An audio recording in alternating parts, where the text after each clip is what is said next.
मेरे प्रिय छात्र छात्राओं, पिछले पीरियड में बेटा हम जामुन का पेड़ नामक 3.3 पाठ पर चर्चा कर रहे थे। आज भी वह पाठ पूर्ण नहीं हुआ है, अपन उसी पर चर्चा करेंगे, है ना? अच्छा,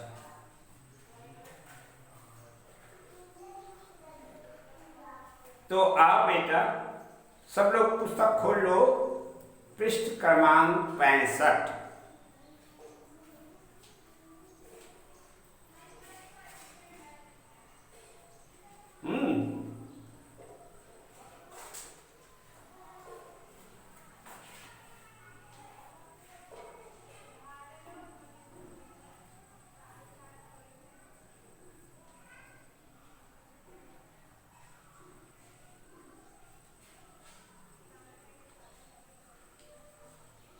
सब लोग निकालिए।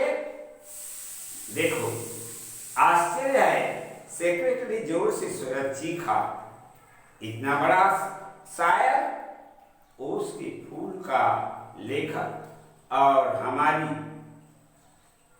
अकादमी का मेंबर नहीं है। उफ उफ, कैसी भूल हो गई हमारी।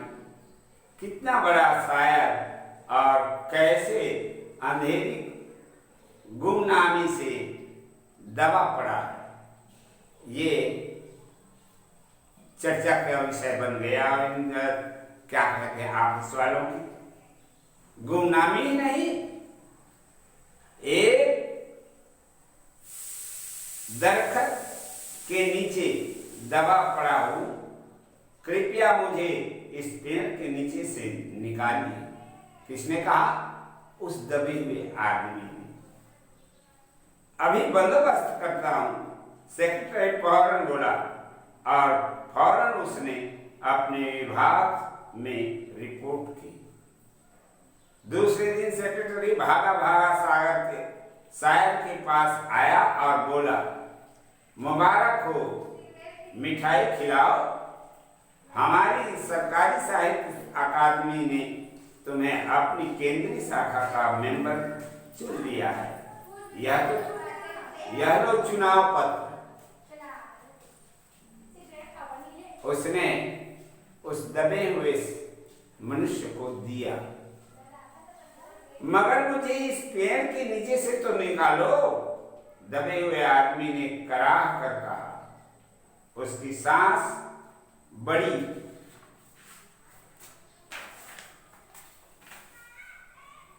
मुश्किल से चल रही थी और उसकी आंखों से मालूम होता था कि वह घोर पीड़ा और यातना में पड़ा है। इन लोगों को कोई असर नहीं हो रहा कि वास्तव में वो दबा हुआ आदमी किस तरह की स्थिति पर है। लेखक बता रहा है कि वह पड़ा हुआ आदमी बड़ी तकलीफ में है ना? वह बड़ी मुश्किल से सांस ले पा रहा। यह हम नहीं कह सकते, सेक्रेटरी ने कहा, और जो हम कर सकते हैं वह आपने कर दिया। बल्कि हम यहाँ तक तो कर सकते हैं कि अगर तुम मर जाओ तो तुम्हारी बीवी को, है ना, वजीफा दे सकते हैं। अगर तुम दरखास्त दो तो हमें वह भी कर सकते हैं।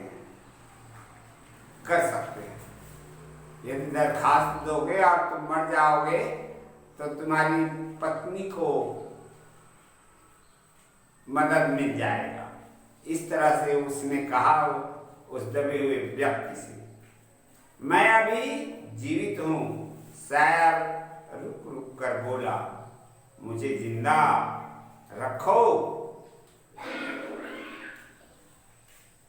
मुसीबत यह है, सरकारी साहित्य अकादमी का सेक्रेटरी हाथ मलते हुए बोला, हमारा विभाग सिर्फ कल्चर से संबंधित है।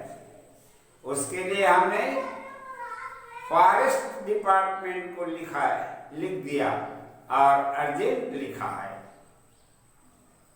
शाम को माली ने आकर के दबे हुए आदमी को बताया, कल फॉरेस्ट डिपार्टमेंट के आदमी आकर के इस पेड़ को काट देंगे और तुम्हारी जान बच जाएगी। माली बहुत खुश था। दबे हुए आदमी का स्वास्थ्य जवाब दे रहा था, मगर वह किसी न किसी तरह अपने जीवन के लिए लड़ रहा था। कल तक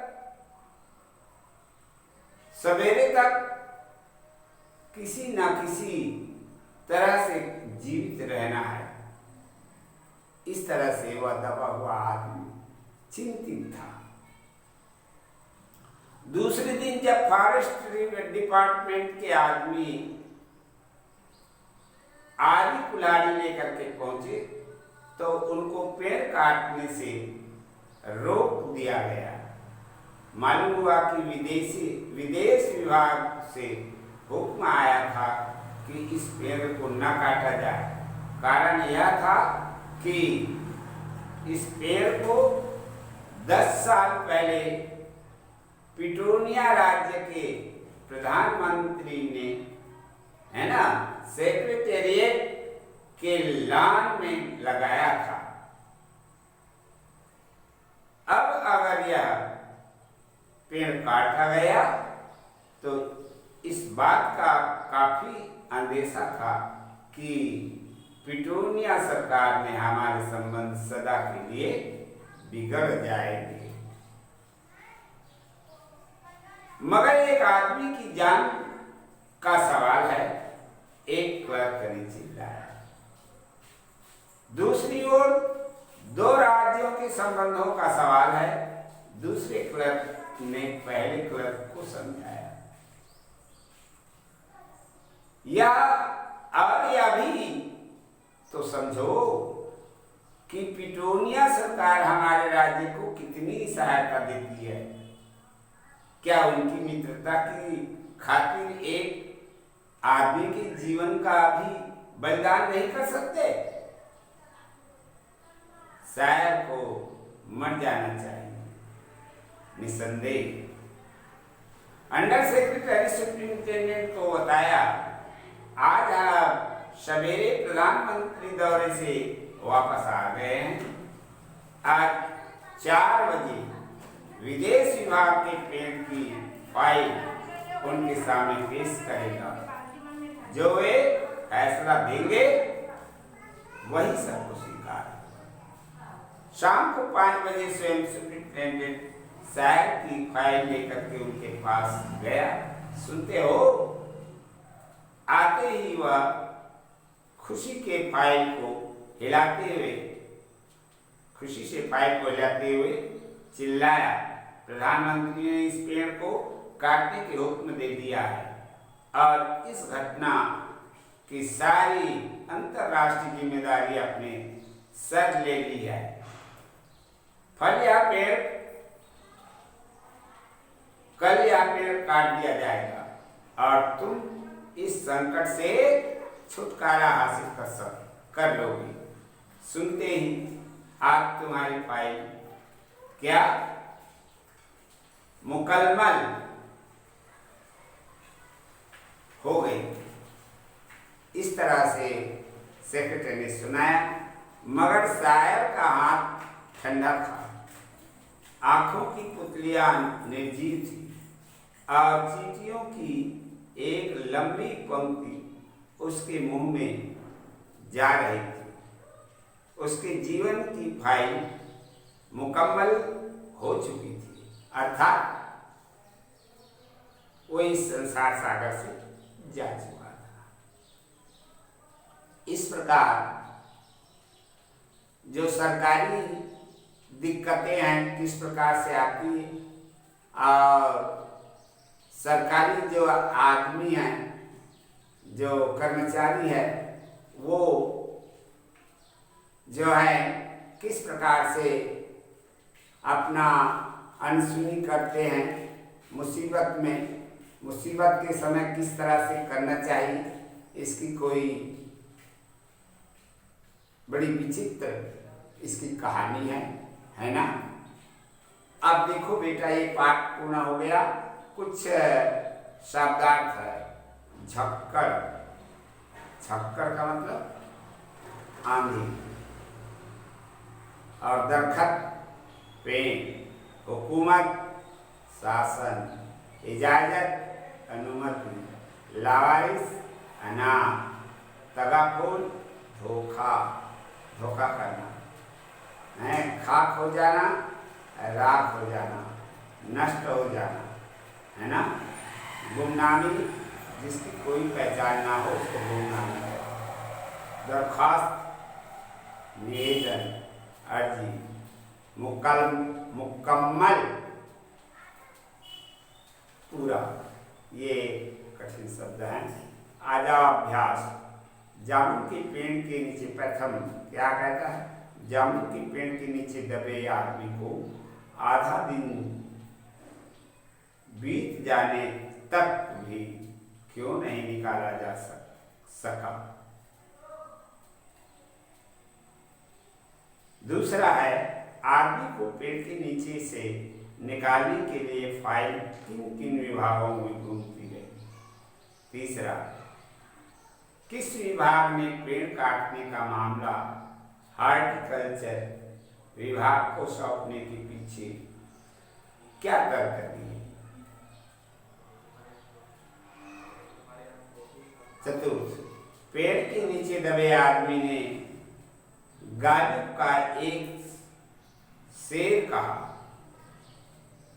पाठ में खोजिए कि का वह शेर क्या है, ख उसका क्या अर्थ है, ग उसने यह शेर क्यों कहा। ठीक। पंचम प्रश्न है, उसके जीवन की फाइल मुकम्मल हो चुकी थी, पंक्ति का क्या आशय है। छठवां, जामुन का पेड़ गिरने पर जब भीड़ इकट्ठी हुई तब क्लर्कों का माली की बातचीत में आप किस प्रकार का अंतर देखते हैं। उनकी बातचीत से उनके व्यक्तित्व के बारे में क्या पता चलता है। प्रश्न क्रमांक 7, प्रधानमंत्री ने इस घटना की सारी अंतरराष्ट्रीय जिम्मेदारी अपने सर में ले ली। इस पंक्ति में क्या व्यंग किया गया। ये 7 प्रश्न हैं।